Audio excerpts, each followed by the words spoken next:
Hello. I hope आप सभी लोग ठीक होंगे एंड अपनी पढ़ाई को अच्छे से कर रहे होंगे। आज के इस लेक्चर में हम सीरीज़ और पैरेलल कॉम्बिनेशन वाले सर्किट डायग्राम को सॉल्व करना सीखेंगे और इसको हम एक बेसिक तरीके से एडवांस तरीके तक सॉल्व करेंगे और अच्छे से कॉन्सेप्ट को क्लियर करेंगे। डायरेक्ट हम कॉन्सेप्ट के ऊपर बढ़ने से पहले मैं आपको एक स्टोरी के ज़रिए इस सिनेरियो को क्लियर करना चाहता हूँ कि एक सर्किट डायग्राम एक सर्किट कैसे काम करता है और उसके अंदर कौन कौन से चीज़ें आती हैं। तो जैसे कि आपको पता है कि जैसे आपके घरों में पानी आता होगा डेली सुबह सुबह, तो वो पानी कैसे आता होगा? वाटर पंप से सप्लाई होता होगा और वाटर पंप से सप्लाई होने के बाद पाइपलाइंस के थ्रू आपके घरों तक आता होगा। क्या यही कॉन्सेप्ट रहता होगा, है ना? तो ये जो वाटर पंप स्टेशन है, इनमें कैसे पानी फ्लो करता है? तो इसके अंदर प्योरीफाइड वाटर होता है और हाई कैपेसिटी वाले मोटर्स लगे होते हैं। ये मोटर्स क्या करते हैं? पानी को एक हाई प्रेशर से पाइपलाइंस में भेजते हैं और ये पाइपलाइंस के थ्रू आपके घरों तक पानी आता है। कुछ इसी तरीके से हमारा इलेक्ट्रिक सर्किट भी काम करता है। हमारे इस इलेक्ट्रिक सर्किट के अंदर बहुत सारे इंस्ट्रूमेंट होते हैं। जो बेसिक इंस्ट्रूमेंट है वो बेसिक इस तरीके से होता है, जो मैं आपको दिखाता हूँ। ये कुछ इस तरीके से होता है, जहाँ पे हमारे पास एक बल्ब लगी रहती है, ये हमारा वायर होता है और ये स्विच आता है और ये रजिस्टर और ये बैटरी होती है। अब ये क्या चीज़ें हैं, अब इसको समझते हैं। तो देखिए आप यहाँ पे, जैसे कि मैंने आपको बताया पाइप के बारे में कि पाइप क्या करता है। तो पाइप हमारे वाटर ट्रांसपोर्ट के लिए हेल्प कराता है। उसी तरीके से क्या है, यहाँ पे जो सर्किट डायग्राम मैंने आपको दिखाया, इस सर्किट डायग्राम के अंदर क्या होएगा कि जो पाइप का काम कर रहा है ये वायर करता है। किसका काम? पाइप का काम यहाँ पे एक वायर कर रहा है हमारा। ठीक है, ये जो वायर है ये पाइप का काम कर रहा है। और जैसे पाइप के अंदर पानी फ्लो हो रहा था, उसी तरीके से इस वायर के अंदर क्या फ्लो हो रहा होता है? करंट फ्लो हो रहा होता है, जिसको हम कहते हैं फ्लो ऑफ इलेक्ट्रॉन्स भी कहते हैं। आगे क्या है, जैसे मैंने आपको बताया कि हाई कैपेसिटी वाले मोटर्स लगे रहते हैं जो हाई प्रेशर से पानी को फ्लो कराते हैं, पाइपलाइंस के अंदर भेजते हैं। उसी तरीके से सर्किट के अंदर एक बैटरी लगी रहती है। बैटरी क्या करती है? तो ये बैटरी बेसिकली करंट को हाई प्रेशर से सर्किट के अंदर फ्लो कराती है, हाई वोल्टेज से सर्किट के अंदर फ्लो कराती है। और देखिए, जैसे कि आपके टंकी में जब टंकी साफ़ नहीं होती बहुत दिनों तक, तो टंकी के अंदर क्या होता है कि रेत जम जाती है या कचरे जम जाता है, कचरा स्टोर हो जाता है। उसी तरीके से जो ये पाइप्स होती हैं, इनके अंदर भी होता होगा कि कहीं पे कचरा स्टोर हो जाता होगा या फिर कहीं पे रेत जम जाती होगी। तो उस तरीके से क्या होता है कि हमारा जो सर्किट है, इस सर्किट के अंदर में ना रजिस्टर होता है जो फ्लो ऑफ इलेक्ट्रॉन्स को रोकता है, फ्लो ऑफ करंट को थोड़ा रेजिस्ट करता है। जैसे पाइप के अंदर जो कचरा स्टोर होता है, उस कचरे से क्या होगा, वो पानी थोड़ा रेजिस्ट होएगा और पानी के फ्लो में दिक्कत होगी। उसी तरीके से यहाँ पे जो रजिस्टर है, इस रजिस्टर की वजह से क्या होएगा कि जो फ्लो ऑफ इलेक्ट्रॉन हो रहा है या फिर जो फ्लो ऑफ करंट हो रहा है हमारा, उसको रजिस्ट करेगा ये और थोड़ा रुकावट आएगा उसके अंदर। आई होप आपको एक बेसिक सिनेरियो पता चल गया हो कि एक इलेक्ट्रिक सर्किट कैसे काम करता है ना? तब आगे वाले कॉन्सेप्ट की तरफ चलते हैं। अब देखो यहाँ पे क्या आ रहा है, यहाँ पे एक करंट आ रहा है। करंट क्या होता है? तो करंट बेसिकली होता है rate of flow of charge. Flow of charge किसे कहते हैं? आपने पढ़ा होगा पहले ही क्लास में या फिर इंट्रोडक्शन ऑफ द चैप्टर में पढ़ा होगा कि चार्ज के दो टाइप होते हैं। एक तो नेगेटिव टाइप का होता है और एक पॉजिटिव टाइप का होता है। और इन्हीं दोनों का खेल है पूरे इलेक्ट्रिसिटी के पीछे कि इलेक्ट्रॉन फ्लो करता है तभी इलेक्ट्रिक करंट जनरेट होता है। और ये जो करंट का फ्लो होता है वो हमेशा हमारा कहाँ से होता है? पॉजिटिव से नेगेटिव की तरफ होता है। आई होप आपको क्लियर हो रहा होगा। अब देखो इसको क्या कहते हैं समझते हैं। जैसे कि 1 आवर में 1000 लीटर पानी आता है घर की टंकी में, उसी तरीके से कितने टाइम में कितना चार्ज फ्लो हो रहा है उसको इलेक्ट्रिक करंट कहते हैं। ठीक है, मतलब कहने का ये है कि कितने टाइम के अंदर कितना चार्ज एक इलेक्ट्रिक सर्किट में फ्लो हो पा रहा है, उसको हम कहेंगे इलेक्ट्रिक करंट, जिसकी वजह से इसका डेफिनेशन बनता है rate of flow of charge. अब इसका इससे फॉर्मूला क्या आता है? तो इसका फॉर्मूला होता है I = Q/T। यहाँ पे Q हमारा चार्ज है, T हमारा टाइम है और I हमारा करंट है। मतलब कितना चार्ज कितने टाइम में फ्लो हो रहा है ये हमारा करंट को बताएगा। करंट किससे मेज़र किया जाता है? तो करंट हमेशा एम मीटर से मेज़र किया जाता है और उसका कुछ सिंबल ऐसा होता है। साथ साथ ये एम मीटर कहाँ लगाया जाता है? तो एम मीटर हमेशा हमारे सीरीज़ कॉम्बिनेशंस के अंदर लगाया जाता है सर्किट के अंदर। ठीक है, उसके बाद आता है हमारा इलेक्ट्रिक पोटेंशियल का टॉपिक। ये इलेक्ट्रिक पोटेंशियल क्या होता है इसको समझते हैं। तो जैसे पानी हमेशा हाई लेवल से लो लेवल की तरफ जाता है ना? मतलब जैसे कि जो वाटर पंप स्टेशन है, वाटर पंप स्टेशन में बहुत लार्ज अमाउंट में वाटर होगा, है ना? और आपके घर में 1000 लीटर की टंकी है, तो बेसिकली वहाँ से आपके घर तक पानी एक हाई कंसनट्रेशन से लो कंसनट्रेशन में आ रहा है, हाई लेवल से लो लेवल की तरफ। ऐसे क्या होता है, चार्ज को फ्लो करने के लिए भी वोल्टेज या फिर प्रेशर की ज़रूरत पड़ती है जो बैटरी प्रोवाइड करता है। इसी को हम इलेक्ट्रिक पोटेंशियल कहते हैं। जैसे कि हमारा जो वाटर पंप स्टेशन है उसके अंदर जो हाई कैपेसिटी वाले मोटर है वो हाई प्रेशर से पानी को ट्रांसफ़र कर रहे हैं आपके घरों तक। उसी तरीके से बैटरी क्या करता है, बैटरी एक हाई वोल्टेज सपोर्ट करता है जिसकी वजह से चार्ज इजीली फ्लो कर पाते हैं ऑल ओवर द सर्किट। इसकी डेफिनेशन क्या बनती है, तो इसकी डेफिनेशन आती है the amount of work required to move a unit positive charge from a reference point to a specific point. इसको हम कहेंगे इलेक्ट्रिक पोटेंशियल। इसका फॉर्मूला क्या आता है, तो इसका फॉर्मूला होता है V is equal to W upon Q. यहाँ पे W क्या है, तो W हमारा वर्क डन है और Q हमारा चार्ज है, मतलब कितना चार्ज फ्लो करने पे कितना वर्क डन कंप्लीट हुआ, ये हमारा इलेक्ट्रिक पोटेंशियल बताता है। ठीक है, अब देखो इसको मेज़र कैसे किया जाता है, तो इलेक्ट्रिक पोटेंशियल को हमेशा वोल्ट मीटर से मेज़र करते हैं और इसकी यूनिट होती है वोल्ट। ठीक है, और जो वोल्ट मीटर है वो हमारा हमेशा किस में होता है, पैरेलल कॉम्बिनेशन में होता है। अभी जो दो मैंने फार्मूले बताए आपको, एक तो हमारा करंट का formula I is equal to Q upon T, और एक मैंने बताया आपको पोटेंशियल डिफरेंस का फार्मूला जो कि हमारा W अपॉन क्यू। इसको चलिए क्वेश्चन की मदद से समझते हैं ताकि हमें अच्छे से क्लियर हो जाए। तो देखिए यहाँ पे हमारे पास एक क्वेश्चन है जिसमें मैंने पहले एक करंट का क्वेश्चन रख रखा है। क्वेश्चन ये है हमारा कि a wire carries a current of 0.5 ampere, how much charge passes through a cross section of the wire in 2 minutes. Basically question क्या कहना चाह रहा है, इससे पहले हम देखते हैं कि हमने फार्मूला क्या सीखा। हमने फार्मूला सीखा था अभी अभी कि I is equal to Q upon T. यहाँ पे क्यू और टी क्या है, तो क्यू जो है मेरा वो चार्ज है ना, और जो टी है मेरा वो है टाइम। साथ साथ आई मेरा क्या है, तो आई है मेरा करंट। आई होप आपको इतना तो पता होगा। अब यहाँ पे गिवन इन्फॉर्मेशन क्या है मेरे पास, तो मेरे पास जो गिवन इन्फॉर्मेशन है वो कुछ इस तरीके से है कि मेरे को आई की वैल्यू दे दी है जो कि 0.5 एम्पेयर। क्यों मेरे को पता चला ये, तो मैंने आपको अभी भी बताया था कि जो करंट का यूनिट होता है वो एम्पेयर होता है। तो हमने यहाँ पे करंट हमें गिवन है a wire carries A current of 0.5 ampere, इसका मतलब ये आई है हमारा। ठीक है, फिर आगे कह रहा है कि how much charge passes through a cross section of the wire in 2 minutes. हमें 2 मिनट्स दे रखा है, इसका मतलब क्या है, टाइम भी दे रखा है हमें जो कि है 2 मिनट्स। साथ साथ हमें फाइंड क्या करना है, तो हमें क्यू की वैल्यू फाइंड करनी है यहाँ पे, है ना। अब देखो मैं एक चीज़ बताता हूँ, आप फॉर्मूला देख सकते हो I equal to Q upon T, हमें क्यू फाइंड करना है। उससे पहले एक चीज़ पे ध्यान दीजिए, आई की जो यूनिट होती है वो एम्पेयर होती है, ये वैल्यू हमारी सही है। लेकिन टाइम की जो यूनिट होती है ऐसा यूनिट वो होती है सेकेंड्स, और ये हमें किस में दे रखा है, मिनट्स में दे रखा है। तो इससे पहले हमें इसको किस में बदलना पड़ेगा, सेकंड में। तो हमेशा हम इसको पहले यूनिट में बदलेंगे, कभी भी कोई वैल्यू दे रखी होगी आपको तो आप उसको पहले यूनिट में बदलोगे।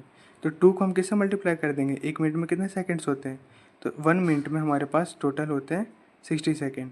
तो हम 2 को मल्टीप्लाई कर देंगे 60 से और ये हो जाएगा हमारा कितना, 120 सेकेंड्स आंसर आ जाएगा। ठीक है, अब देखो हमारा फॉर्मूला आता है यहाँ पे I is equal to Q upon T, जहाँ पे मेरे को क्या क्या दे रखा है, तो आई मेरे को दे रखा है 0.5 एम्पेयर, क्यू मुझे नहीं दे रखा, और टाइम मेरा आ गया है 120 सेकेंड। मुझे क्या फाइंड करना है, यहाँ पे क्यू की वैल्यू फाइंड करनी है, मतलब चार्ज फाइंड करना है। उसके लिए मैं क्या करूँगा, यहाँ पे क्यू क्या कर रहा है, 120 से डिवाइड हो रहा है।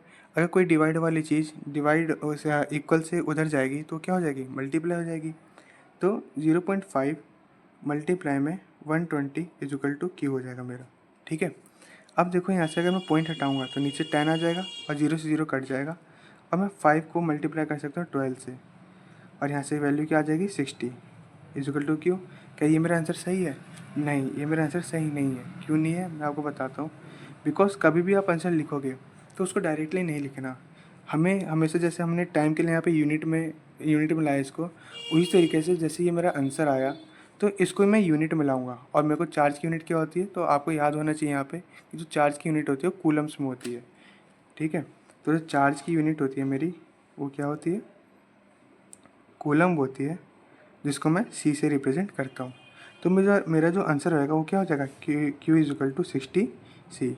तो इस क्वेश्चन का आंसर आ गया हमारा क्यू इज इक्वल टू 60 सी, मतलब इस वायर के अंदर जो चार्ज पास हो रहा है वो 60 कूलम का चार्ज पास हो रहा है। आई होप आपको ये चीज़ क्लियर हो गया होगा। बढ़ते हैं नेक्स्ट क्वेश्चन की तरफ जो कि हमारा, अब देखिए पोटेंशियल डिफरेंस में क्या पूछा जा रहा है, कह रहा है calculate the potential difference between 2 points if 100 joule of work done with in 5 coulomb of charge. अब देखो क्वेश्चन जो भी है उसको बाद में देखना, पहले यहाँ पे फॉर्मूला क्या होता है पोटेंशियल डिफरेंस का, तो वो होता है हमारा V is equal to W upon Q, है ना। यहाँ पे मैं गिवन इन्फॉर्मेशन क्या है, तो जो मेरे पास गिवन इन्फॉर्मेशन है वो मेरे को दे रखी है कि मेरा वर्क डन है क्या है, वर्क डन मेरे को गिवन है जो कि 100 जूल्स का। ध्यान रखना है यहाँ पे जो वर्क की यूनिट होती है वो जूल्स होती है, और जो एनर्जी की भी यूनिट होती है वो होती है हमारी जूल्स। तो मेरे को वर्क डन दे रखा है, डब्ल्यू की वैल्यू दे रखी है 100 जूल्स, है ना। साथ साथ मुझे क्या दे रखा है, 5 कूलम। इसका मतलब कूलम किसकी यूनिट है, चार्ज की है। तो यहाँ पे मेरे को कूलम मतलब क्यू की वैल्यू भी कितने दे दी है, 5 C दे दी है। मेरे को पूछ क्या रहा है, तो यहाँ से मेरे को पूछ रहा है कैलकुलेट द पोटेंशियल डिफरेंस, मतलब पोटेंशियल डिफरेंस मतलब वी पूछ रहा है मुझसे, है ना। हम इसको सॉल्व करेंगे, सॉल्व कैसे करेंगे, तो वैल्यू को इजीली इसके ऊपर रख देंगे, पुट कर देंगे, तो v is equal to 100 divide by 5 हो जाएगा। इसको जब हम काटेंगे तो ये कितने से कट जाएगा, 20 से, और यहाँ से आ जाता है हमारा 20 क्या, वोल्ट। ध्यान रखना पोटेंशियल डिफरेंस का जो यूनिट होता है वो वोल्ट होता है, और ये हमारा आंसर बन जाएगा। कुछ इस तरीके से हमने दो कॉन्सेप्ट अभी क्लियर किए हैं बेसिक के, जो कि हमारा करंट और साथ साथ पोटेंशियल डिफरेंस का। आई होप आपको अच्छे से क्लियर हो गया होगा, और अगर आपके पास एनसीईआरटी की बुक है तो आप उसमें से भी कुछ क्वेश्चन कर सकते हो इन दोनों के। बढ़ते हैं हम नेक्स्ट कॉन्सेप्ट की तरफ, जिससे हमें और अच्छे से क्लियर हो जाए। अगला जो कॉन्सेप्ट आता है हमारा वो आता है ओम्स लॉ का। ये ओम्स लॉ क्या है इसको समझते हैं। तो मैं आपको पहले ही बताता हूँ, इसकी डेफिनेशन पढ़ लेते हैं। तो current flowing through a conductor is directly proportional to the potential difference across its end. मतलब किसी भी कंडक्टर में अगर कोई करंट फ्लो कर रहा है तो वो डायरेक्टली प्रोपोर्शनल रहेगा उसके पोटेंशियल डिफरेंस के। और ये कब होएगा, ये ध्यान रखना, जब टेम्परेचर कांस्टेंट हो। कहने का मतलब ये है कि कोई भी एक मेरे पास पर्टिकुलर सर्किट है, उस सर्किट के अंदर या फिर कोई मेरे पास एक कंडक्टर है, उस कंडक्टर के अंदर जो उसका पोटेंशियल डिफरेंस है वो मेरा सेम हो जाएगा उसके करंट के, जब मेरा टेम्परेचर क्या हो जाए, कांस्टेंट हो जाए। साथ साथ यहाँ पे क्या है कि इसका जो फॉर्मूला आता है वो होता है हमारा विजिकल टू IR आता है हमारा फॉर्मूला, ठीक है। अब देखो अगर मैं इसको इनडायरेक्टली बताऊँ तो इनडायरेक्टली क्या होएगा कि जैसे जैसे बैटरी की पावर या वोल्टेज बढ़ती जाएगी वैसे वैसे करंट भी बढ़ते जाएगा। इसको हम एक चीज़ से समझते हैं, ओम्स लॉ का ग्राफ। हमेशा पेपर में ना ये चीज़ आता है, जब भी आपको ओम्स लॉ डिफाइन करने के लिए बोले तो आप हमेशा पहले ओम्स लॉ को डिफाइन करोगे, साथ साथ उसका फॉर्मूला लिखोगे, फिर उसका ग्राफ बनाओगे। अब मैंने कहा मेरे पास एक कंडक्टर है, तो उसका जो ग्राफ बनता है VI ग्राफ बनता है, जहाँ पे ये मेरा पोटेंशियल डिफरेंस है, ये मेरा करंट है, ठीक है। ये वाली यूनिट मेरी करंट की है और ये वाली मेरी यूनिट पोटेंशियल डिफरेंस की है। और ये जो चीज़ होएगा एक लाइन ऐसे चलती जाएगी। ये क्या शो करता है मेरा कि जैसे जैसे मैं पोटेंशियल डिफरेंस बढ़ा रहा हूँ वैसे वैसे मेरा क्या हो रहा है, करंट भी बढ़ रहा है, राइज कर रहा है। कब, जब मेरा टेम्परेचर क्या है, कांस्टेंट है। तो इस चीज़ को आप ध्यान रखना, और आपने इस चीज़ को पढ़ भी लिया होगा। तो कांस्टेंट टेम्परेचर के ऊपर जो मेरा पोटेंशियल डिफरेंस है वो डायरेक्टली प्रोपोर्शनल टू मेरा करंट के होता है, और इसका ग्राफ कुछ ऐसा बनते जाता है, ठीक है। और इसका फॉर्मूला क्या आता है, ओम्स लॉ का, तो V इक्वल टू IR हमारा फॉर्मूला आता है, ठीक है। अब देखो इसको भी हम एक क्वेश्चन के हाथ से समझते हैं ताकि हमें और ऐसे से क्लियर हो जाए, है ना। तो यहाँ पे मेरा एक क्वेश्चन आता है ओम्स लॉ का। अब देखिए ओम्स लॉ का यहाँ पे हमारे पास क्वेश्चन है जिसको हम सॉल्व करते हैं और इसमें कॉन्सेप्ट को क्लियर करते हैं। तो क्वेश्चन ये है कि the resistance of an electric iron is 100 ohm. If it is connected to a 220 volt source, how many current it will it draw. तो बेसिकली हमें क्वेश्चन क्या कह रहा है कि एक इलेक्ट्रिक आयरन है जिसके अंदर रेजिस्टेंस कितना है, 100 ओम का, और उसको मैंने 220 वोल्ट के सोर्स से कनेक्ट किया है, ठीक है। तो वो कितना करंट बनाएगा, वो इलेक्ट्रिक आयरन से कितना करंट जनरेट होएगा, वो हमें फाइंड करना है। तो देखो हमें क्या क्या इन्फॉर्मेशन में गिवन है, तो हमें R गिवन है जो कि 100 ओम, ठीक है। ध्यान रखना R यहाँ पे रेजिस्टेंस है हमारा, और रेजिस्टेंस की यूनिट क्या होती है, ओम होती है। साथ साथ हमें क्या गिवन है, तो वोल्ट गिवन है, I mean potential difference given है जो कि 220 वोल्ट। इसको अब हमें फाइंड क्या करना है, तो हमें करंट की वैल्यू फाइंड करनी है, ये भी निकालना है। तो इसको पहले हम फॉर्मूला में पुट करते हैं, तो ये क्या होएगा हमारा 220 volt is equal to I into R, क्या हो जाएगा हमारा 100। यहाँ से अगर मैं आई की वैल्यू निकालूँ तो ये कितना आ जाएगा, यहाँ पे मल्टीप्लाई हो रहा है, उधर जाके डिवाइड हो जाएगा, तो 220 अपॉन में 100 हो जाएगा, और इस जीरो से जीरो कट जाएगा, साथ साथ यहाँ पे एक जीरो बचा है, ऊपर क्या हो जाएगा, पॉइंट बन जाएगा, तो 2.2 इज इक्वल टू आई। अब इसको हम यूनिट में लिखेंगे अच्छे से, तो आई की वैल्यू कितनी आई है, आई की वैल्यू आई है हमारी 2.2 एम्पियर की, ठीक है। ऐसे हम ओम्स लॉ से रिलेटेड क्वेश्चंस को करते हैं, और ऐसे ही क्वेश्चन होंगे, ठीक। तो कभी भी आपको इन तीन का रिलेशन दिखे, वोल्टेज का, आई मीन पोटेंशियल डिफरेंस का, रेजिस्टेंस का और करंट का, तो जब भी ये तीन रिलेशन में आ रहे हो तो हमेशा आप ध्यान रखना कि यहाँ पे हमें V is equal to I R वाला फॉर्मूला लगाना है और इस फॉर्मूले से हमें इस पूरे क्वेश्चन को सॉल्व करना है या इससे रिलेटेड क्वेश्चन को सॉल्व करना है। और वो किसका पार्ट बन जाएगा, हमारा ओम्स लॉ का पार्ट बन जाएगा। ठीक है, अब देखो नेक्स्ट टॉपिक आता है हमारा रेजिस्टेंस का। रेजिस्टेंस क्या होता है? तो जो मेरा रेजिस्टेंस होता है वो है क्या कि जैसे स्पीड ब्रेकर देखा आपने, स्पीड ब्रेकर क्या करता है, बेसिकली कोई गाड़ी चल रही होती है, जैसे ही स्पीड ब्रेकर आता है वो गाड़ी अपनी स्पीड को स्लो कर लेती है और देन उसको क्रॉस करती है। या फिर आपको जैसे मैंने अभी स्टार्टिंग में वाटर पंप वाला एग्जांपल बताया था, उसके अंदर पाइप्स के अंदर जैसे कचरा जम जाता है तो वो कचरा क्या करेगा, पानी के फ्लो को रोकेगा। उस तरीके से रेजिस्टेंस क्या करता है, ये करंट के फ्लो को रोकता है। ठीक है, आई मीन करंट के फ्लो को रेजिस्ट करता है और करंट को थोड़ा बहुत स्लो डाउन कर देता है। इसकी डेफिनेशन क्या आती है कि which oppose the flow of current, उसको हम कहेंगे रेजिस्टेंस। ठीक है, रेजिस्टेंस की यूनिट होती है वो ओम होती है और ओम को हम ओमेगा भी कहते हैं। इसका फॉर्मूला क्या बनता है, तो फॉर्मूला होता है resistance equal to rho L upon A, जहाँ पे ये हमारा सिंबल रो को रिप्रेजेंट करता है। रो क्या होता है हमारा nature of the material, L क्या होता है हमारा, तो एल होता है हमारा लेंथ और ए होता है हमारा एरिया ऑफ क्रॉस सेक्शन। ठीक है, ये देखो यहाँ पे जो एल है ना, ये डायरेक्टली प्रोपोर्शनल होता है हमारे रेजिस्टेंस के। इसका मतलब क्या है कि अगर मैं लेंथ को इंक्रीज़ करूँ तो मेरा रेजिस्टेंस भी इंक्रीज़ होएगा। इस चीज़ को आप ध्यान रखना कि अगर मेरा लेंथ इंक्रीज़ होता है, मतलब मैं वायर की लेंथ को बढ़ाते जाऊँगा, तो मेरा जो रेजिस्टेंस है वो भी क्या होता जाएगा, बढ़ता जाएगा। जैसे कि अगर जितना लंबा पाइप होएगा उतना ही ज़्यादा कचरा होएगा उस पाइप के अंदर। ठीक है, और जितना ज़्यादा कचरा होएगा उतने क्या करेगा, वो फ्लो में दिक्कत करेगा पानी के। तो कुछ इस तरीके से आप समझ सकते हो। ठीक है, अगला आता है हमारा इसका क्या कि रेजिस्टेंस जो है हमारा इनडायरेक्टली प्रोपोर्शनल टू है एरिया ऑफ क्रॉस सेक्शन के। इसका मतलब क्या है कि रेजिस्टेंस और एरिया ऑफ क्रॉस सेक्शन जो है एक दूसरे के उल्टा काम करेंगे। कहने का मतलब ये है कि अगर मैं एरिया ऑफ क्रॉस सेक्शन को बढ़ा दूँ, है ना, तो रेजिस्टेंस मेरा कम हो जाएगा। ठीक है, अगर मैं रेजिस्टेंस बढ़ा दूँ तो जो मेरा एरिया ऑफ क्रॉस सेक्शन है वो क्या हो जाएगा, कम हो जाएगा। इस तरीके से हम समझ सकते हैं। और अगर मैंने जो आपको एग्जांपल दिया था पाइप वाला, उससे अगर समझे तो जैसे कि अगर मेरे पास बहुत मोटा पाइप हो तो क्या होएगा, कम रुकावट आएगी, है ना, क्योंकि जो मिट्टी का कचरा है या फिर जो सैंड है वो नीचे बैठ जाएंगे पाइप के अंदर। अगर मेरी पाइप मोटी होगी तो पानी को फ्लो करने में थोड़ा दिक्कत नहीं होएगा और पानी इजीली फ्लो कर जाएगा। तो ऐसे हम समझ सकते हैं। और नीचे जो ये रो है हमारा, ये रो क्या है, तो रो बेसिकली क्या है, nature of the material, like copper है या नाइक्रोम है, कौन सी वायर है, वो नेचर ऑफ द मटेरियल को बताता है। ठीक है, रजिस्टर्स के क्वेश्चंस भी हम एक बार देख लेते हैं कि कैसे होएगा, जिससे आपको क्लियर हो जाए और किस टाइप के क्वेश्चन आ सकते हैं। और रजिस्टर से रिलेटेड क्वेश्चन ना एमसीक्यू में देखने को मिलते हैं, तो उसको भी आप प्रैक्टिस कर लीजिएगा। यहाँ पर रजिस्टर से रिलेटेड क्वेश्चन है जो कि हमारा, if the length of a wire is double while its cross sectional area remains the same but will happen to its new resistance. कह रहे कि अगर मेरे पास एक वायर है, क्या है, एक वायर है मेरे पास, पहले इतनी थी। ठीक है, अब इस वायर को मैंने क्या किया, डबल कर दिया, मतलब इसी वायर में एक और वायर जोड़ दी। ठीक है, तो ये वायर कितनी हो जाएगी, कुछ ऐसी हो जाएगी, है ना।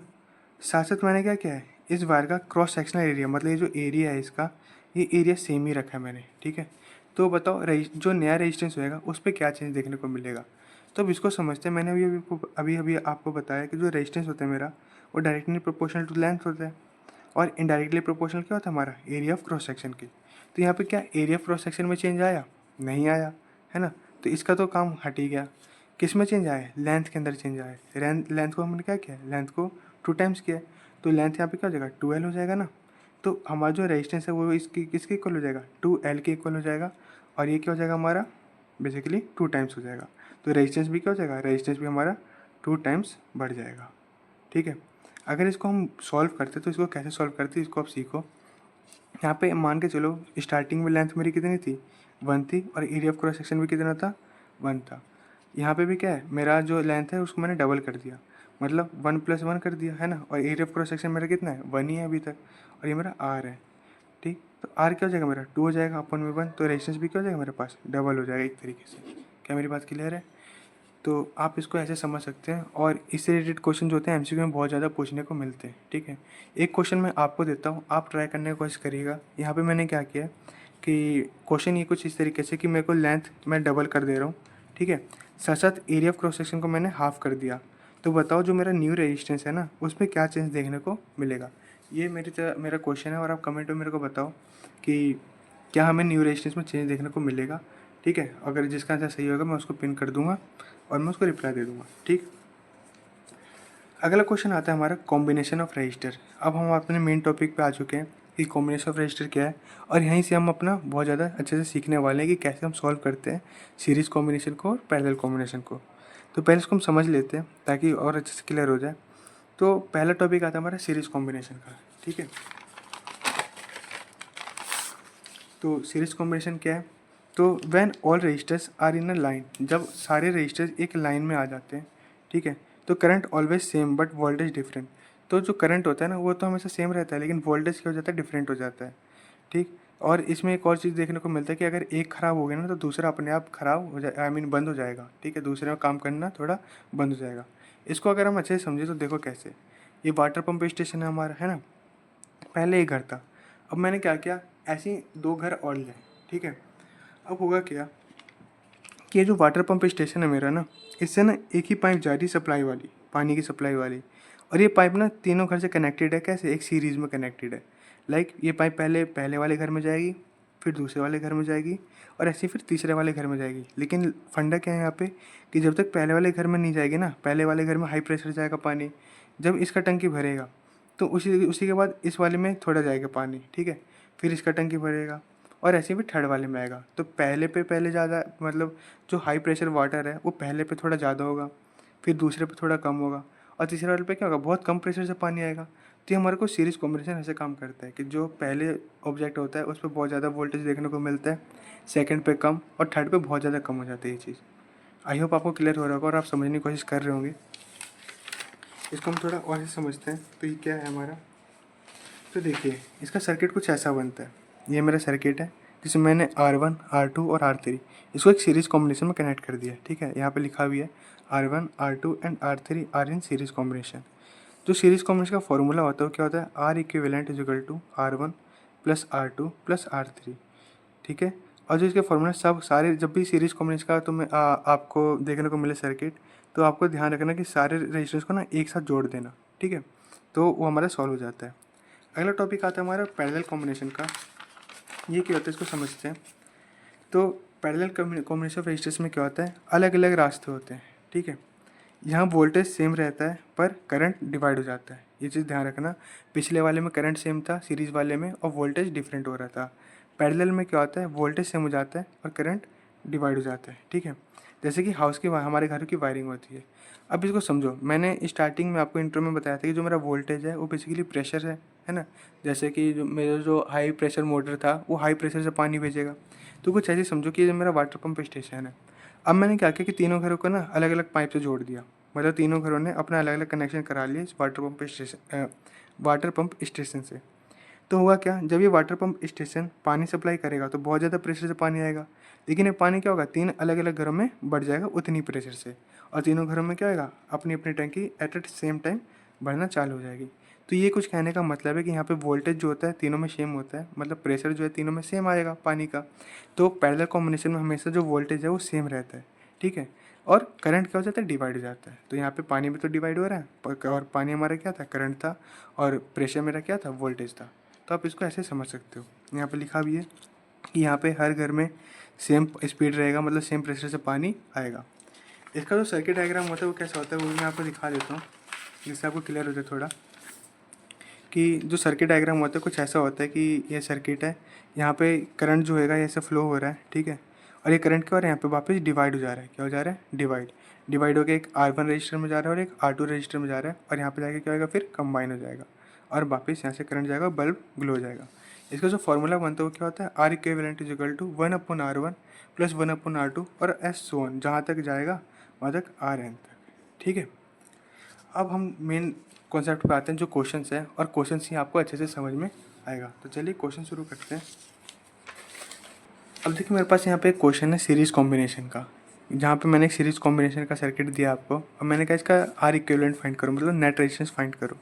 तो मैंने अभी आपको सीरीज़ कॉम्बिनेशन का फॉर्मूला बताया था, R equivalent is equal to R1 plus R2, ऐसे ही सो ऑन चलते जाएगा, है ना, Rn तक। ठीक, अब देखो मेरे आपको यहाँ पे 2 रेजिस्टेंस दे रखा है, एक R1 दे रखा है और एक R2 दे रखा है। इसको मैं क्या करूँगा, आर इक्विवेलेंट फाइंड करने के लिए R equivalent is equal to R1 plus R2 कर दूंगा। फिर इनकी वैल्यू पुट कर सकते हैं हम, जैसे कि यहाँ पे 5 ओम है प्लस यहाँ पे 10 ओम है, तो आर इक्विवेलेंट क्या हो जाएगा मेरे पास यहाँ पे 15 ओम का हमें नेट रेजिस्टेंस देखने को मिलेगा, जो कि इस सीरीज कॉम्बिनेशन के अंदर है। ठीक है, ऐसे ही मेरे पास एक पैरेलल कॉम्बिनेशन का क्वेश्चन है जहाँ पे यहाँ से करंट आएगा, ठीक है, और यहाँ जा रहा है।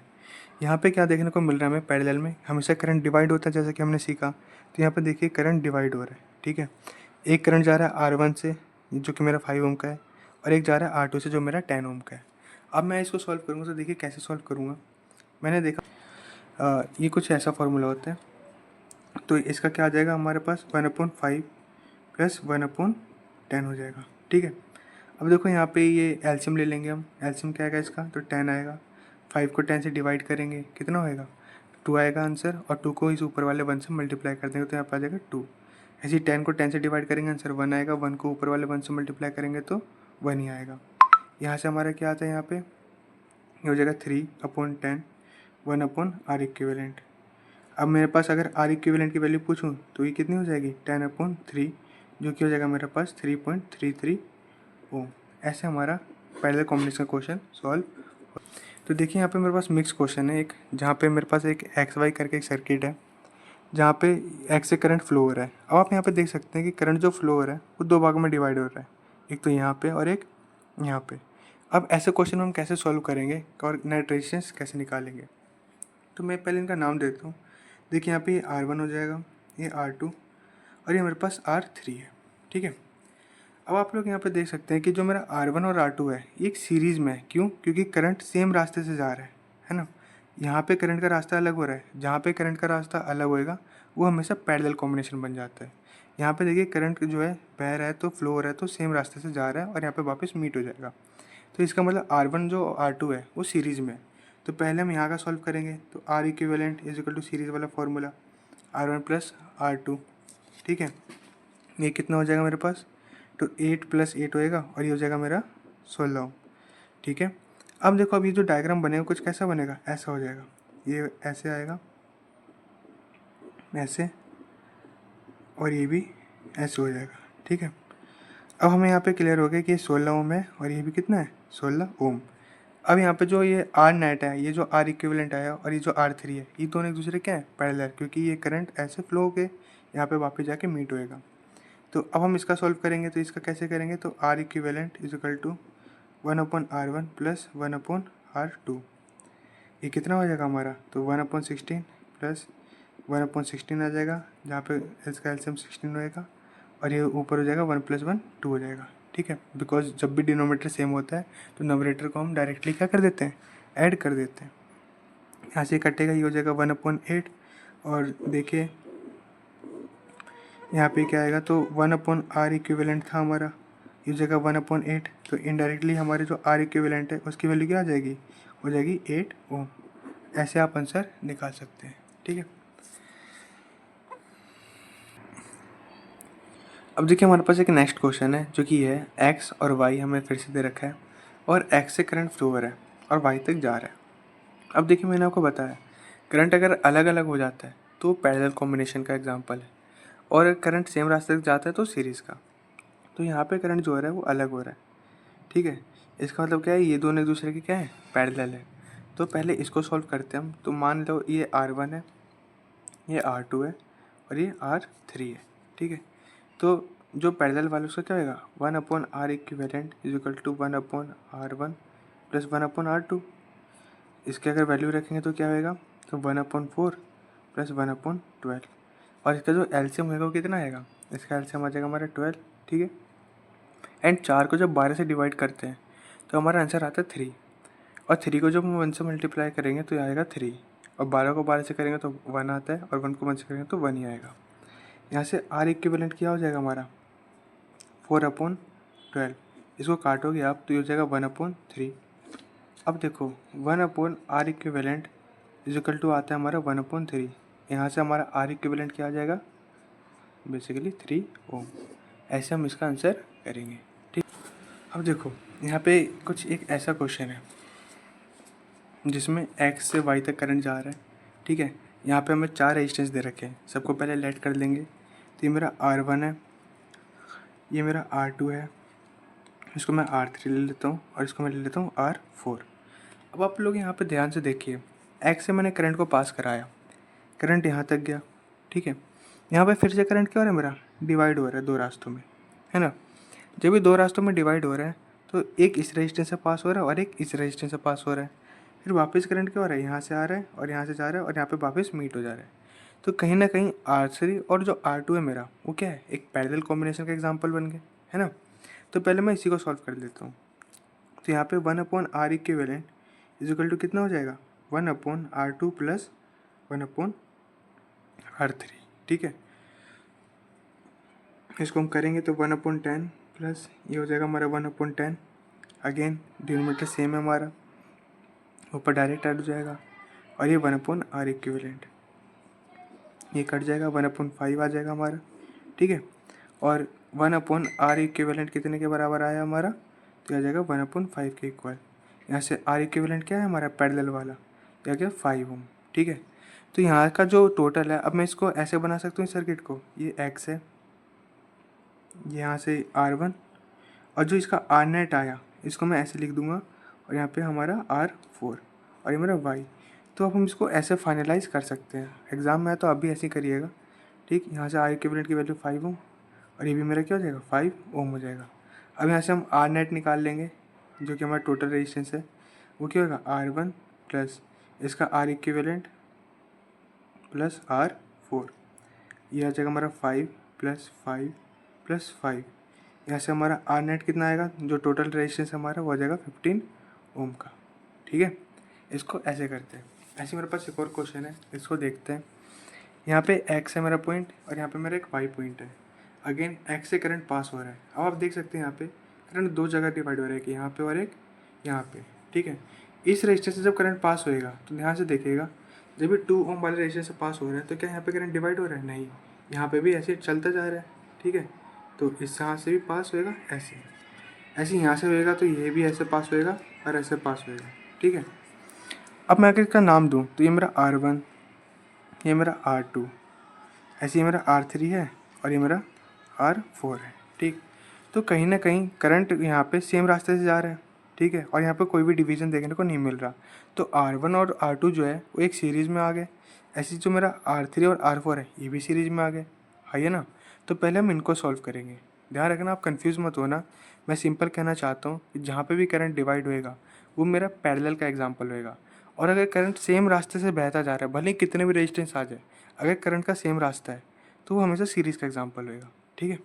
तो मैं पहले इसको सॉल्व कर लूँगा सीरीज़ वाले को, और फिर मैं आपको एक फाइनल आंसर बताता हूँ कैसे होएगा। तो हम पहले इसका R इक्विवेलेंट सॉल्व करते हैं। तो R1 प्लस R2 ये कितना हो जाएगा, 2 + 10, जो कि आ जाएगा मेरा 12 ओम। ऐसे ही इसका भी आ जाएगा सेकंड वाले का R इक्विवेलेंट डैश का, ठीक है। ये हो जाएगा R3 प्लस R4, जो कि होएगा 2 + 4, ये आ जाएगा हमारा कितना, 6 ओम। अब अगर मैं इसको फाइनल करके दिखाऊँ आपको, तो ये मेरा X पॉइंट है, यहाँ से जा गया और ये कुछ ऐसा बन जाएगा। आप अपनी तरफ से भी ट्राई करिएगा थोड़ा करने का, जिससे आपको भी क्लियर हो जाए। कुछ ऐसा बन जाएगा ये। क्यों, मैं ऐसा कैसे बना पा रहा हूँ, तो देखो, यहाँ से करंट गया तो दो भागों में डिवाइड हुआ, तो वही दो भाग यहाँ पे है ना। अब देखो, ये जो सीरीज़ था, क्योंकि सेम रास्ते से करंट जा रहा था, तो ये सीरीज़ का जो R इक्विवेलेंट आया, नेट आया, वो कितना आ गया, 6 ओम। ऐसे जो नीचे वाला रास्ता है इसका भी R इक्विवेलेंट कितना आ गया हमारा, 12 ओम, ठीक है। और वापस करंट जाके क्या हो गया, मीट हो गया यहाँ पे, जाओ यहाँ पे हो रहा है, ठीक। तो ये कुछ ऐसे सॉल्व होएगा। अब हम, ये एक पैरेलल का एग्जांपल हो गया, अब हम इसको पैरेलली सॉल्व करेंगे। तो इसका क्या आएगा formula, 1/R equivalent is equal to 1/, इसको हम मान लेते हैं R5 और इसको मान लेते हैं R6, ठीक है। तो 1/R5 प्लस 1/R6, ये कितना हो जाएगा, 1/6 प्लस 1/12, एलसीएम आ जाएगा मेरा 12। अगेन 6 को मैं 12 से डिवाइड करूँगा, मेरा आता है आंसर 2, तो 2 × 1 = 2, 12 को 12 से डिवाइड करूँगा, आंसर आता है 1।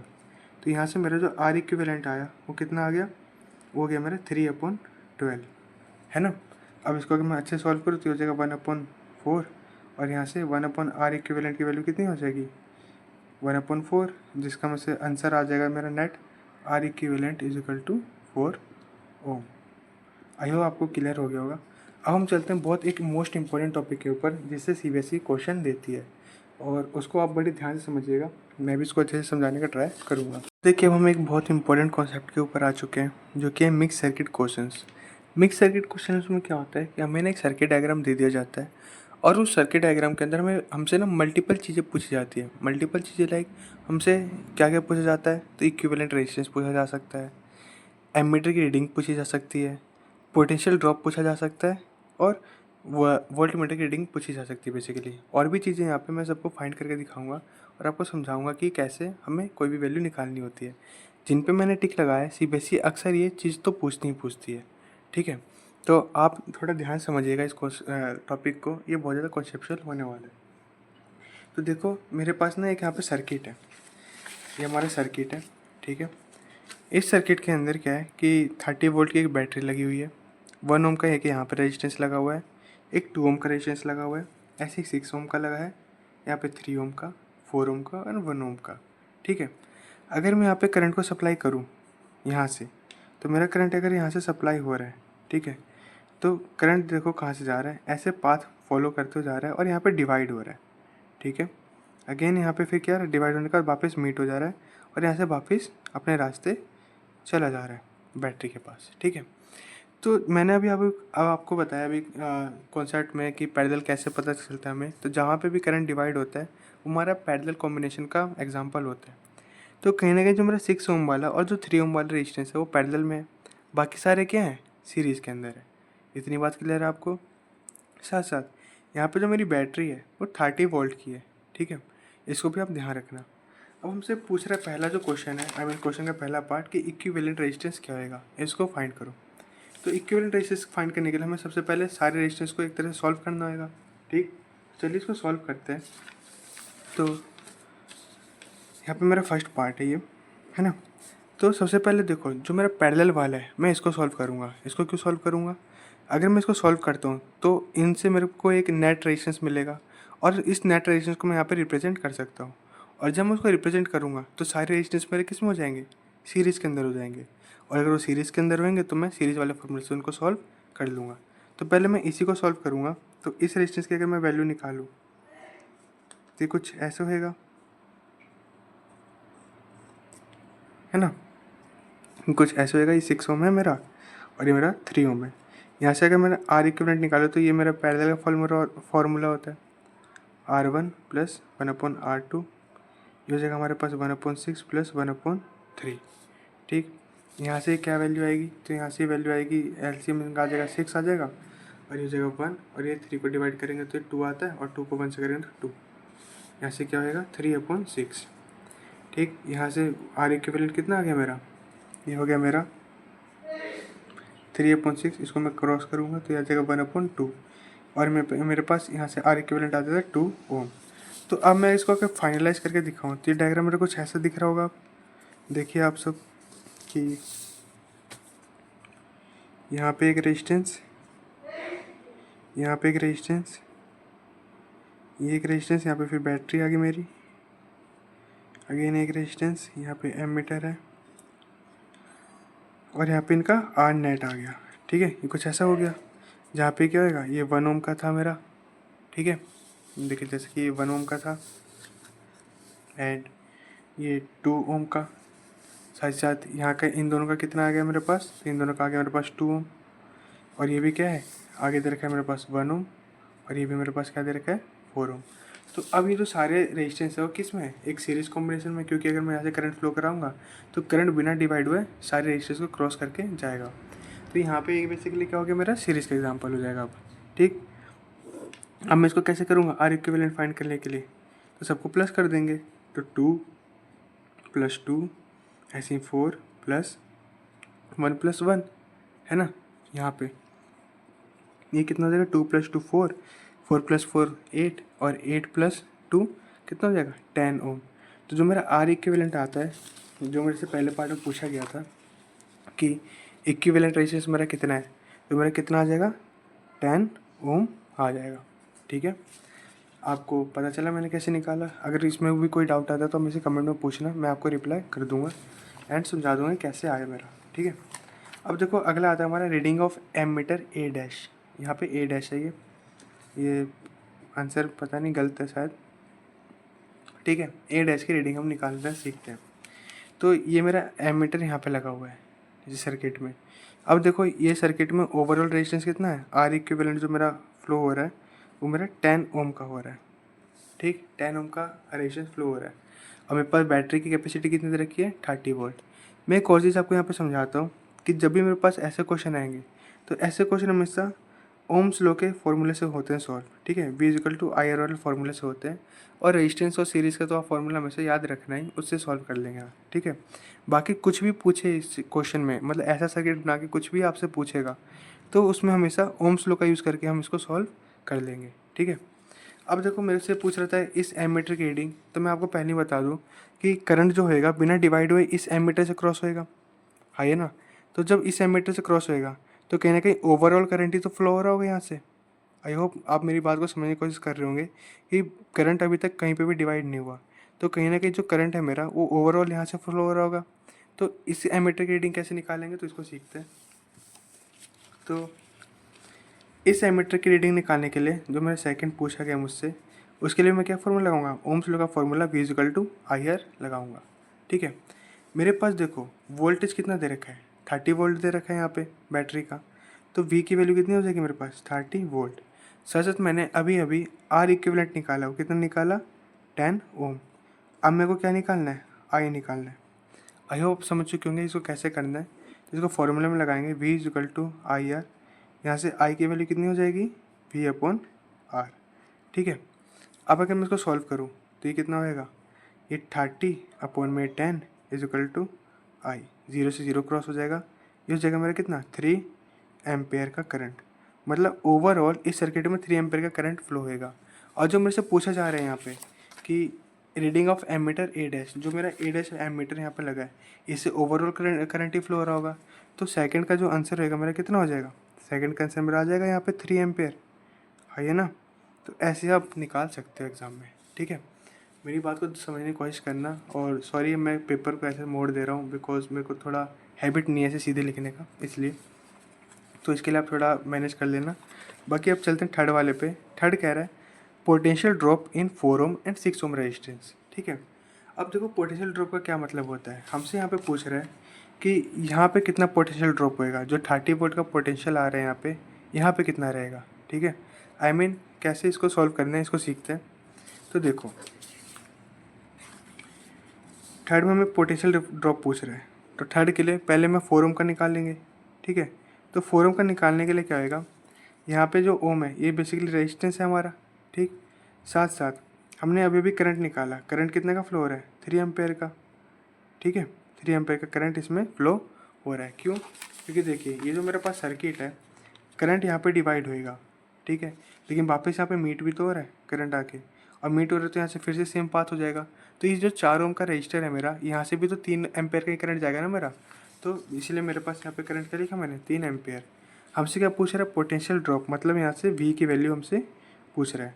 हमें याद रहना चाहिए यहाँ पे फॉर्मूला क्या हमारा ओम्स लॉ का, V equal to I R formula है, ठीक है। यहाँ से V निकालेंगे हम तो 3 एम्पेयर का करंट है और रेजिस्टेंस मेरा 4 ओम का है। यहाँ पे कितने का पोटेंशियल ड्रॉप होएगा हमारा, तो 12 ओम का पोटेंशियल ड्रॉप होएगा किससे, 4 ओम के रजिस्टर पे। ऐसे हमने इसकी वैल्यू निकाली, ठीक है। ऐसे हमसे पूछ रहा है 6 ओम वाले पे कितना होएगा, किस पे, 6 ओम वाले पे कितना होएगा। ये थोड़ा इंपॉर्टेंट है और थोड़ा कॉन्सेप्चुअली को ध्यान समझना। 6 ओम वाले पे हमारा कितने का पोटेंशियल ड्रॉप देखने को मिलेगा, तो इसको समझते हैं। तो देखिए यहाँ पे जो करंट आ रहा है अब वो करंट सेम नहीं है, क्यों नहीं है, बिकॉज यहाँ पे करंट दो भाग में डिवाइड हो रहा है और दो अलग अलग रेजिस्टेंस से क्रॉस हो रहा है। अगर मैं आपको अभी भी सिखा रहा हूँ कि हम V I is equal to I R का फॉर्मूला लगा देंगे तो ईजिली हो जाएगा, लेकिन यहाँ पे करंट भी तो सेम होना चाहिए हमारा, तभी तो होएगा, ठीक। अब पोटेंशियल ड्रॉप ही हमसे पूछा, मतलब V की वैल्यू पूछ रहा है और करंट तो हमारे पास 3 एम्पेयर का नहीं है, करंट तो अलग जाएगा और रेजिस्टेंस हमें दे रखा है। तब ऐसे क्वेश्चन में हम क्या करेंगे, तो इसके लिए हम बेसिकली क्या करेंगे, हमने अभी अभी इसका आर इक्विवेलेंट निकाला था, है ना, जो कि हमारा कितना आया था, अगर मैं इमेजनरी बनाऊँ तो ये कितना आया था हमारे पास, 2 ओम का आया था, है ना, ऐसा कुछ। तो हम ये जो आर इक्विवेलेंट है इसको हम मानेंगे आर, क्यों, क्योंकि हमने अभी मैंने आपको बताया भी था स्टार्टिंग में कि जो मेरा पैरेलल कॉम्बिनेशन होता है, पैरेलल कॉम्बिनेशन के अंदर क्या होता है, वोल्टेज हमेशा सेम होता है, क्या होता है, वोल्टेज सेम होता है, और जो मेरा करंट होता है वो क्या होता है, वो डिफरेंट हो जाता है, मतलब डिवाइड हो जाता है। ठीक है, ये होता है। तो यहाँ पे मैं 6 ओम वाले के लिए क्या लूँगा, रेजिस्टेंस जो है मेरा 2 ओम ले लूँगा। क्या ले लूँगा, 2 ओम। ठीक है, जो मेरा आर नेट आएगा। और ध्यान रखना यहाँ से जो वैल्यू आएगी वो सबके लिए सेम होएगी। ठीक है, तो V is equal to I R मेरा फॉर्मूला है। यहाँ पे मेरा वोल्टेज ही निकालना है। करंट मेरा 3 एम्पेयर का है, साथ साथ मेरे पास रेजिस्टेंस कितना है, 2 ओम। यहाँ से कितने का वोल्टेज आ जाएगा, तो 6 वोल्ट का आ जाएगा मेरे पास। और ध्यान रखना वोल्टेज सेम होता है पैरेलल में। क्या होता है, वोल्टेज हमेशा पैरेलल में सेम रहता है, सेम रहता है। तो 6 ओम वाले पे क्या होएगा, 6 वोल्ट का ही ड्रॉप देखने को मिलेगा। साथ साथ 3 ओम वाले पे भी क्या होएगा, 6 वोल्ट का ही हमें ड्रॉप देखने को मिलेगा। इस चीज़ का आप लोग ध्यान रखना अच्छे से। क्या मेरी बात क्लियर है? बिकॉज पैरेलल कॉम्बिनेशन के अंदर हमेशा जो वोल्टेज होता है वो सेम होता है। तो दोनों के आर इक्विवेलेंट से हम इसको सॉल्व कर सकते हैं और हमारा जो पोटेंशियल ड्रॉप होएगा वो दोनों के लिए सेम होएगा। तो 6 वोल्ट का दोनों की तरफ क्या होएगा, पोटेंशियल ड्रॉप देखने को मिलेगा हमें। आई होप आपको क्लियर हो रहा होगा। ठीक है, हमसे जो थर्ड वाला पार्ट पूछ रहा है, आई मीन जो फोर्थ वाला पार्ट पूछ रहा है, वो कह रहा है reading of ammeter A double dash. इसमें क्या कह रहा है कि जो ये ए डबल डैश वाला एमीटर लगाया मैंने, इसकी रीडिंग क्या आएगी। अब देखो हमने ए डैश वाले एमीटर की रीडिंग निकाली जो कि आई थी हमारी 3 एम्पेयर, है ना। अब हमसे ये क्यों पूछ रहा है, फिर ये भी पॉइंट हमारे ध्यान देने वाली बात है। तो मैंने आपको कुछ देर पहले बताया था जब मैं इसका निकाल रहा था कि यहाँ जो सर्किट के अंदर जो करंट फ्लो हो रहा है वहाँ से same amount of current pass हो रहा है। ठीक है, लेकिन यहाँ पे करंट क्या हो रहा है, दो अलग अलग पार्ट्स में डिवाइड हो जा रहा है। अब यहाँ पे करंट दो अलग अलग पार्ट में डिवाइड हो रहा है, इसका मतलब क्या होगा कि करंट अलग अलग हो जाएगा, 3 एम्पेयर का नहीं रहेगा। तो अब यहाँ पे कितना करंट जाएगा, उसी के लिए हमें इस ए डबल डैश वाले एमीटर की रीडिंग निकालनी है। अब वो कैसे निकालेंगे, इसको सीखते हैं।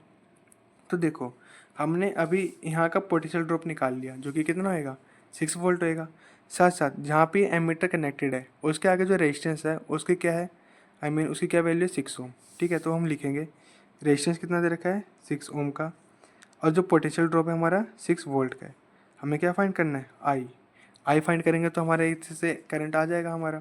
ठीक है, फॉर्मूला क्या होएगा हमारे पास, V equal to I R. यहाँ से अगर मैं आई की वैल्यू निकालूँ तो क्या होगा, V अपॉन आर हो जाएगा। ठीक है, और ये आई की वैल्यू क्या आ जाएगी, तो 6 अपॉन में 6, यहाँ से कट जाएगा और ये कितना हो जाएगा 1। तो आई की जो वैल्यू आएगी क्या हो जाएगी हमारे पास 1 एम्पियर। तो जो मेरे पास ये सेकेंड मतलब ए डबल डैश वाला एमीटर है ना, इसका आंसर कितना हो जाएगा, इसका आंसर हो जाएगा मेरे पास 1 एम्पियर जो इसकी रीडिंग आएगी। ठीक है, थर्ड वाले का क्या आंसर आया था हमारा, तो थर्ड वाले का हमने निकाल दिया था, यहाँ का भी और यहाँ का भी। 6 वोल्ट वाले का आई मीन 6 ओम वाले का था हमारा 6 वोल्ट, और 4 ओम वाले का कितना था, तो वो शायद से मैंने निकाला था, आप पीछे से देख लिख लीजिएगा। ठीक है, अब जो आता है हमारा एक question reading of volt meter. हम इसको ना करके हम इसको अभी लास्ट में बता दूंगा आपको इसको कैसे करना है। हमें अब यहाँ पे निकालना है रीडिंग ऑफ वोल्ट मीटर। अब देखो वोल्ट मीटर कहाँ है पूरे सर्किट के अंदर, तो यहाँ पे है हमारा वोल्ट मीटर। ठीक है, अब इसकी रीडिंग कैसे आएगी इसको हम सीखते हैं। तो इसके लिए हमें क्या दे रखा है यहाँ का, फिफ्थ वाला रीडिंग ऑफ वोल्ट मीटर। अब रीडिंग ऑफ वोल्ट मीटर निकालना है। यहाँ पे हमारे रेजिस्टेंस कितना दे रखा है, तो 4 ओम का रेजिस्टेंस हमारा। ठीक है, साथ साथ यहाँ पे करंट कितना फ्लो होएगा, तो आपको पता है यहाँ पे करंट कितने का जाएगा, 3 एम्पेयर का ही जाएगा, क्योंकि यहाँ पे करंट डिवाइड हो रहा है। ठीक है, वापस यहाँ पे मीट हो जा रहा है ना करंट 3 एम्पेयर का। तो जब 3 एम्पेयर का करंट मीट हो रहा है यहाँ पे, तो यहाँ से भी तो 3 एम्पेयर का ही जाएगा ना। तो 4 ओम के रेजिस्टेंस से 3 एम्पेयर का करंट पास हो रहा है। तो इसमें जो वोल्ट मीटर इसकी रीडिंग क्या आएगी उसको निकालते हैं। तो हमारा फॉर्मूला क्या है, V equal to I R है। ठीक है, और यहाँ पे V equal to I R है, तो V इक्वल टू आई की वैल्यू 3 और 4 आर की वैल्यू 4। यहाँ से कितना जाएगा, 12 वोल्ट। तो जो मेरा वोल्ट मीटर है उसकी रीडिंग कितनी आएगी, 12 वोल्ट की रीडिंग आ जाएगी। तो इसको भी मैं लिख देता हूँ। तो मेरे पास आंसर 6 है, वो हो जाएगा मेरे पास 12 वोल्ट। ठीक है,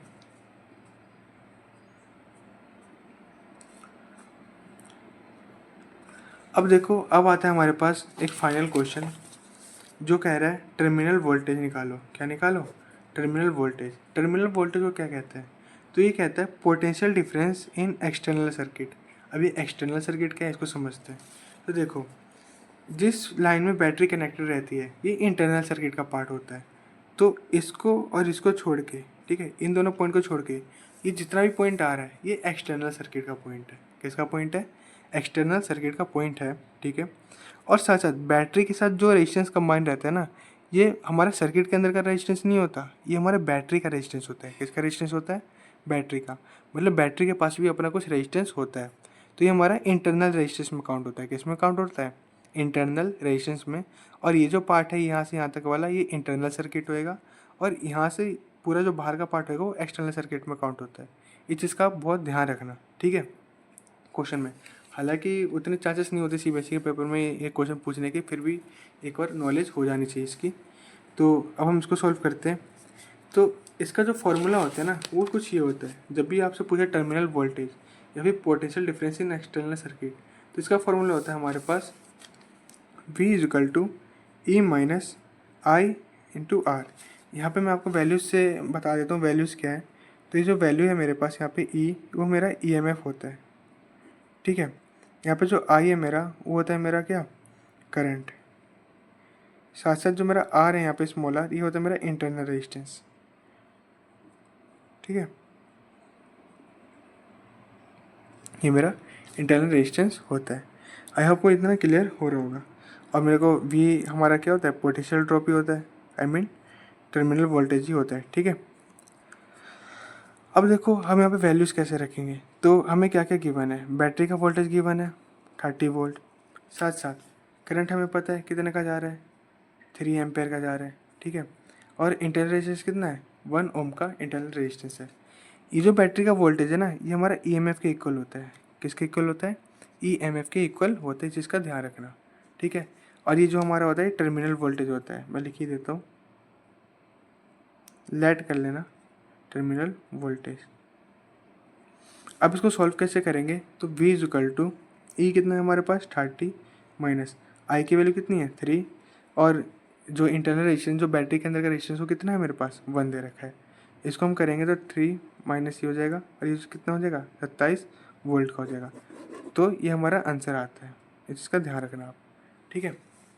तो इसका भी हमने आंसर निकाल लिया टर्मिनल वोल्टेज का, जो बेसिकली क्वेश्चन ऐसे पूछ रहा है, potential difference in external circuit.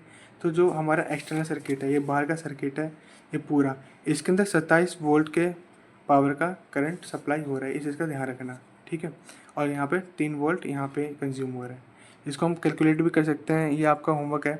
आप हमेशा करके बताना मेरे को कि इस पे कितने का वोल्ट होएगा, इस पे कितने का वोल्ट आएगा, इस पे कितने का वोल्ट आएगा, इस पे कितने का वोल्ट आएगा। और इन सब के वोल्टेज को ना प्लस करना, देखना इन सब का जो वोल्टेज होएगा वो 27 के इक्वल ही होएगा। और नहीं आता या फिर नहीं होता तुमसे, तो मेरे से तुम कमेंट में पूछ लेना, मैं आपको बता दूंगा, ठीक है। बाकी आप ज़रूर करिएगा, अगर आपको समझ में आया तो आप मेरे को कमेंट में बताइएगा। अदरवाइज़ कहीं पे दिक्कत आई तो वो मेरे से आप पूछ लीजिएगा, मैं आपको ऑब्वियसली उसका रिप्लाई करके बता दूंगा।